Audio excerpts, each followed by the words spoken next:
Sid. Your new companion appears much more formidable than your uncle. Should I be worried? You haven't been introduced. Jill, Clive has told me much about you. All lies, I'm sure. Your Stolas said that Dalamil has a bandit problem. Indeed. Although, you're a little late. They left with our food and guild days ago. Any idea where they went? The desert's a big place. Your guess is as good as mine. But the fact is, I have more immediate concerns. What did you say to me? What did you say? As if by magic. Let's just say we've yet to reach a consensus about how to solve Dalimil's little problem. And at this rate, it won't be the actions of the bandits which prove to be our undoing. It will be our own. I've tried reasoning with the dissenting parties, but even the Desert Hare has limits. Perhaps we could talk to them. What makes you think they'll listen to us? What makes you think they won't? She makes a fair point, Sid. And you won't have wasted much of your precious time if you fail. They're just across the courtyard.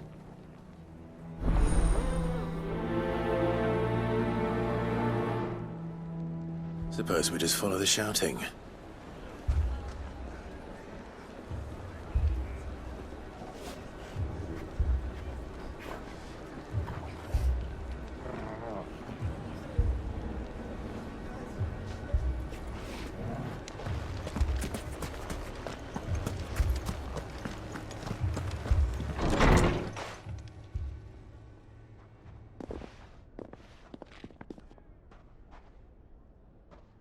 You wouldn't talk like that if it had been your men whose throats were slit. Blood for blood, it's the only way. We hire mercenaries and have them mount the bandits' heads on our walls as a lesson to the rest. And what happens when those mercenaries are slaughtered like your men? Are you going to hire more? We're better off using that coin to buy food and supplies. If we hire mercenaries, the only thing we're buying is the bandit's ire. And you cannot fill empty bellies with that. Do you hear me? But what happens when they come back? Maybe it'll be your throat that's slit. That's enough. Both of you. Any more of this and I'll throw you out myself. Come back when you're ready to talk like adults.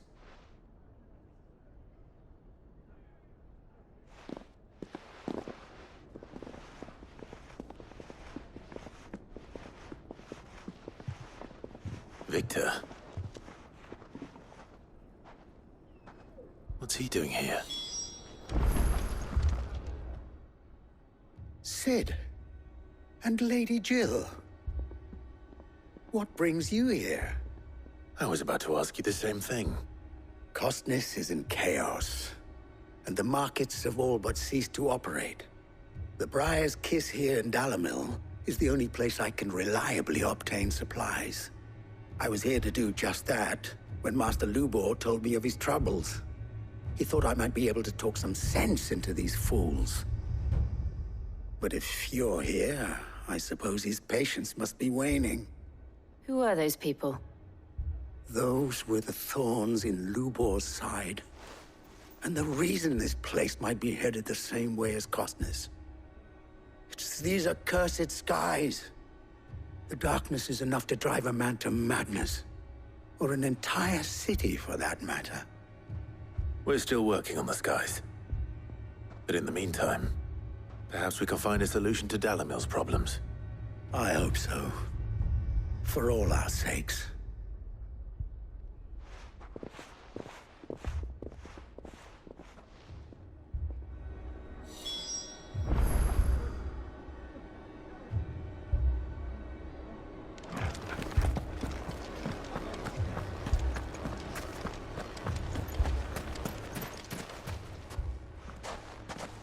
So, you see my predicament?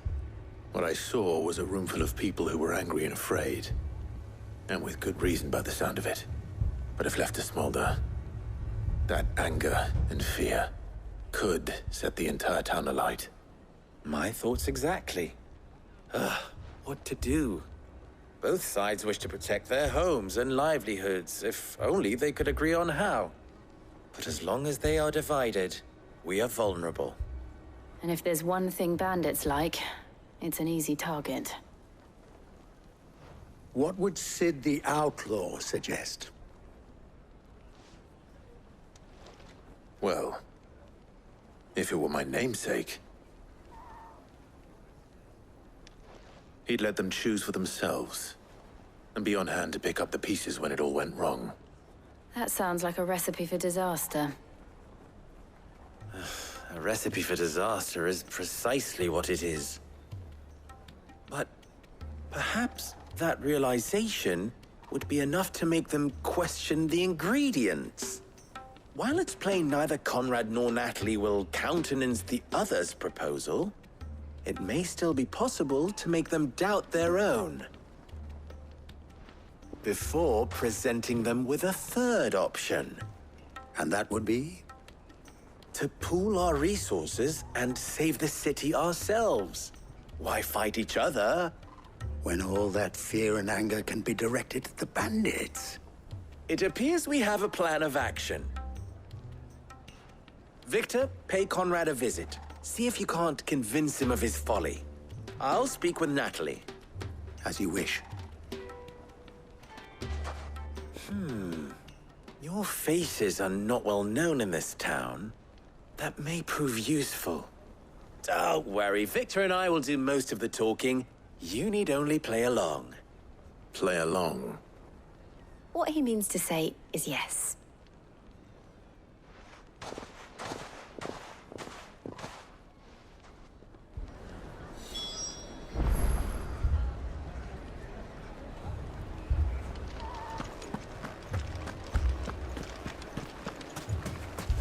Picture it, Conrad.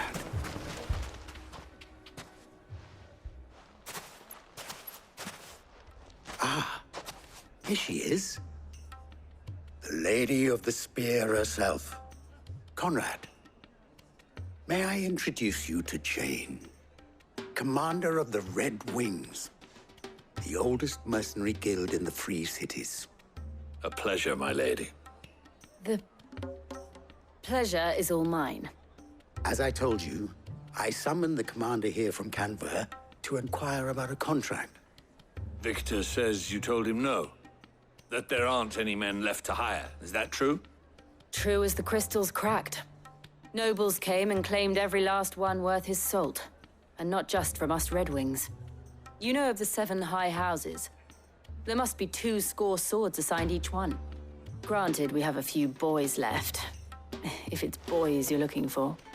Well, Conrad, are you saying that Dalamil's finest cannot defend this town better than a gaggle of unblooded striplings? That a band of beardless youths could better avenge the deaths of your brave men than you yourselves? Absolutely not. We'll show those bastards who they're dealing with.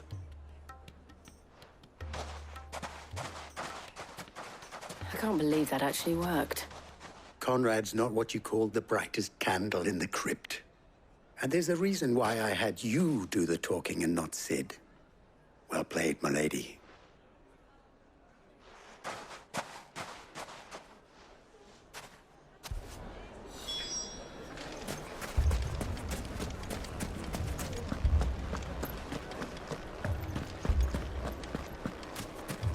My shop. If I had my pickaxe, I would... I mean, it may still be possible to buy some. Ah, here he is now. Natalie, allow me to introduce Lord Underhill of Randalar's prestigious League of Merchants. Lord Underhill. At your service. Underhill. I was just telling the good lady of our conversation, my lord, and how you were lamenting the state of the capital's stores. Ubor says that not only are the granaries almost empty, but that war and the Blight mean this season's harvest won't be enough to fill them for winter. Indeed, certainly that is the case. The nobles in the capital are buying up the city's stocks of barley and wine. driving the prices higher than most commoners can afford, it is only a matter of time before the peasants revolt. It is worse than I thought. If what Lord Underhill says is true, I fear we have little hope of supplementing our stores, meager though they regrettably are. And while I applaud your endeavors to dissuade our more bellicose citizens from seeking vengeance, I sense Conrad is not wrong in his assessment of the bandits' likely return. Which means that now, more than ever, we will need to secure what little we still have. Food, weapons, herbs, everything. If our humble town is to endure not only this hardship, but those that are certain to follow, we must stand united. All right. If it will help to protect my home, I'll do it. But you needn't have gone through this charade.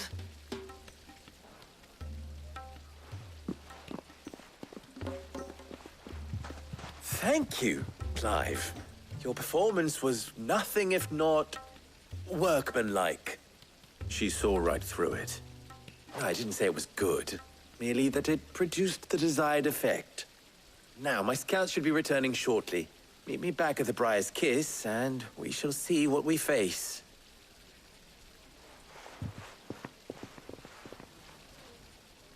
I'm not convinced our roles in this ruse were entirely necessary.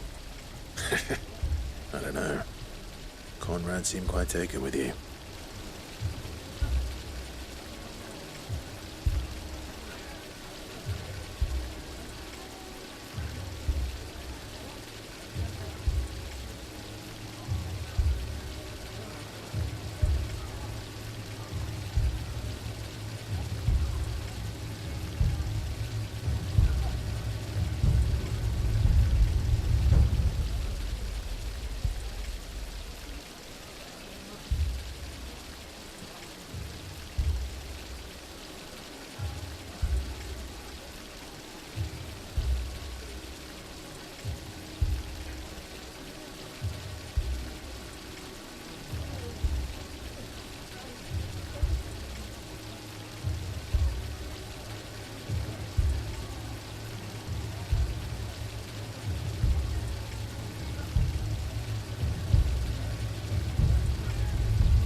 It appears I have no choice but to do what little I can to defend what little we have. Mummy, I'm scared.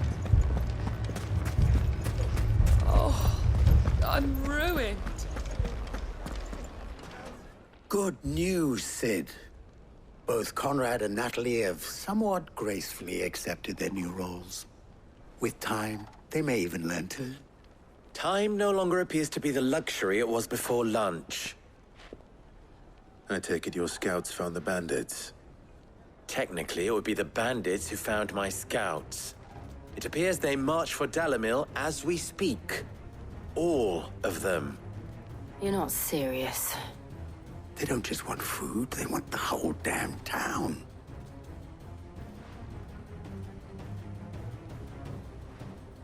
I have a favor to ask. I'm told the bandits march in two groups, one from the south and one from the desert, in a move doubtless intended to stretch our already gossamer-thin defenses. Very well. Jill and I will meet those from the desert. But what of the rest? The rest, my friend, the city shall fight. Together. The stakes, I concede, are high. But if this does not unite Dalimil, nothing will. That is a lot of faith to put into those who had their hands around each other's throats but a moment ago. Then it will be for us to see that their hands are kept occupied. And I do mean us. I thought you might say that. We'll hold them off for as long as we can. And we will do the same.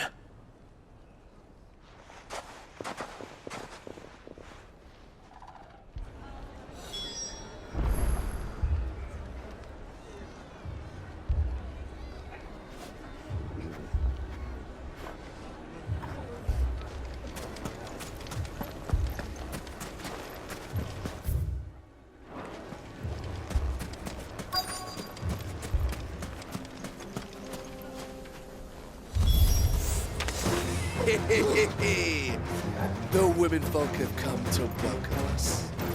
I'll take that one.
The townspeople.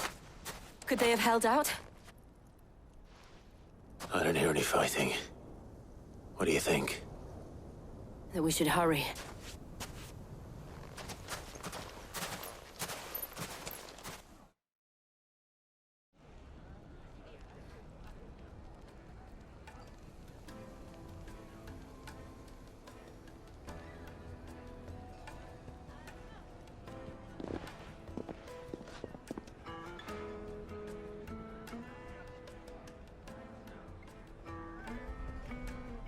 Natalie, I owe you an apology. You did well out there. The inn would have been lost had you not held the line. Without you, there would have been no line to hold. You saved us, Conrad. You saved Dalimil. We all saved Dalimil.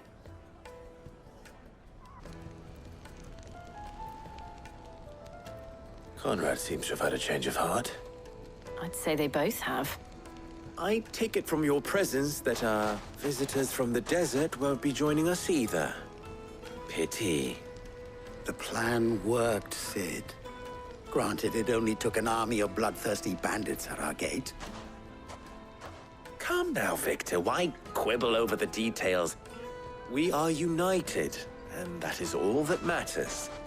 As for you, Sid, you fight considerably better than you act. I'll take that as a compliment.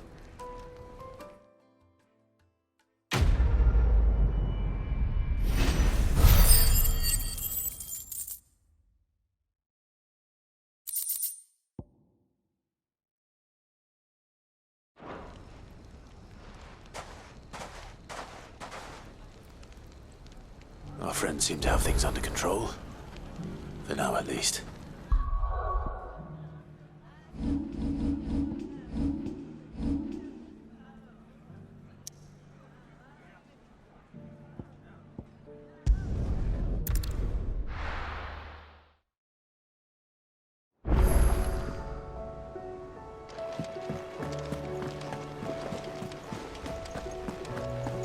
Did you see that? Tell me you saw that.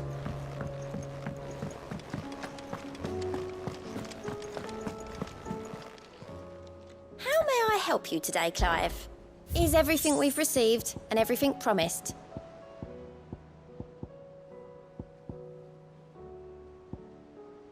All done? How are you doing? Quick look. Think you can help? Was wondering when you turn up. Hellos from all our friends thanking you for your timely intervention. How is it you always manage to arrive at just the right moment? Luck, I suppose. Any word on the rest of the realm? Let's see. Storm's still crying out for mother crystals. The nations are still in chaos. And the skies are still the color of a kick in the kidneys 2 days on. So... Right. Clive, we knew this was going to happen. Well, not the bleeding skies part, but you take my point. Now's not the time to second-guess yourself. Now's the time to visit the infirmary. Talia says your brother's awake. Thank you, Otto.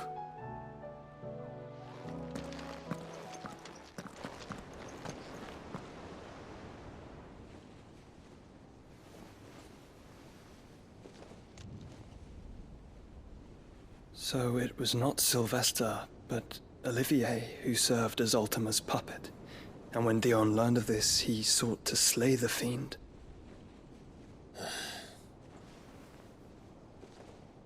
Only for his father to take the spear that would have freed him.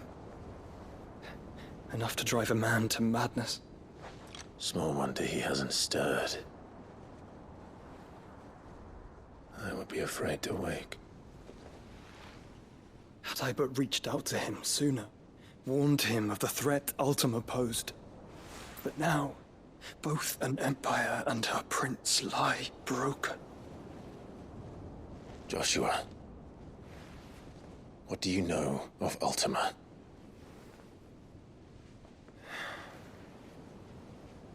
Very little, I'm afraid. Despite my best efforts.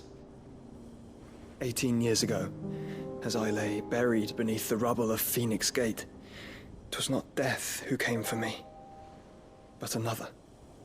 And it was while in my rescuer's care, I first heard of Ultima. I've been chasing his shadow ever since.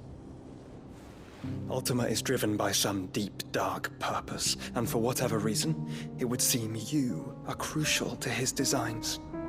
He will stop at nothing to have you, even if that means toppling an empire. But why me? What possible use could I be to such a creature? That is one of many answers that have eluded me. Yet, I am certain of this. It is not mere chance. You were chosen for a reason.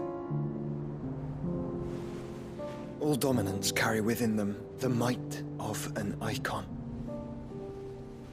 nigh limitless power that is at once acutely limited. I wield fire, and only fire. And I only ice.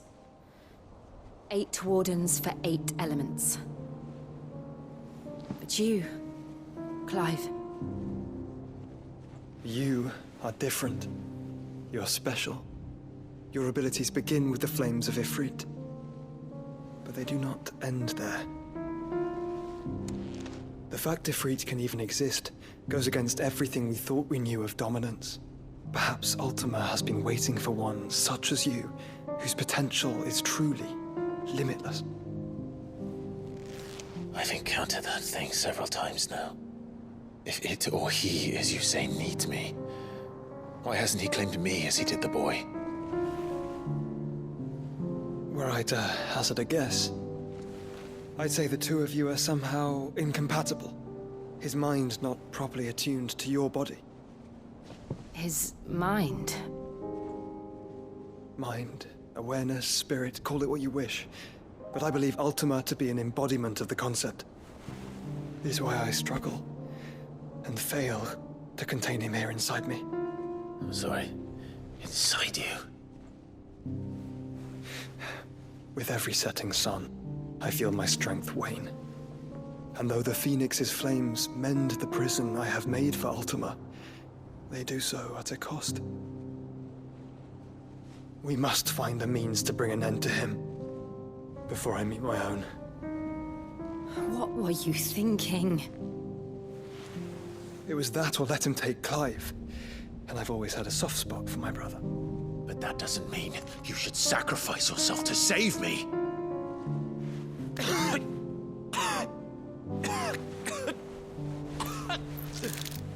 Joshua. Clive, it's Gav. There's an army of Akashic at the gates of Canver.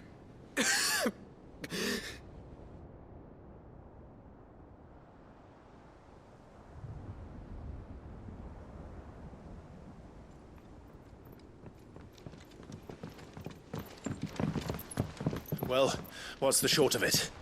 Thought Tyre told you. The capital of the Free Cities is under siege by an army of monstrosities. The city guard are doing their best to stem the tide, but numbers ain't on their side. What of Lord Byron and Mid? Were they able to escape? No, but they're all right for now. They're hiding with Gav at midship. We have to get them out of there. And we shall. Otto, prepare a Stolas. Tell Gav to stay exactly where he is. Understood. Vivian, what's the swiftest route to the Free Cities? That sounds like a question for the map. Look here. This road, through Tabor, should provide the least trouble. Good. What a coincidence. Tabor is exactly where I'm bound. Joshua, bed is where you should be bound. You don't think I told him the exact same thing? Were Tyre not such a talented healer, I would surely have been inclined to agree. But, thanks to her ministrations, I feel I may safely rejoin my attendant, who was to wait for me in Tabor if we became separated. All right, we travel together. Clive! If he stays close to me, he'll be fine. Thank you, brother. I'll look after him.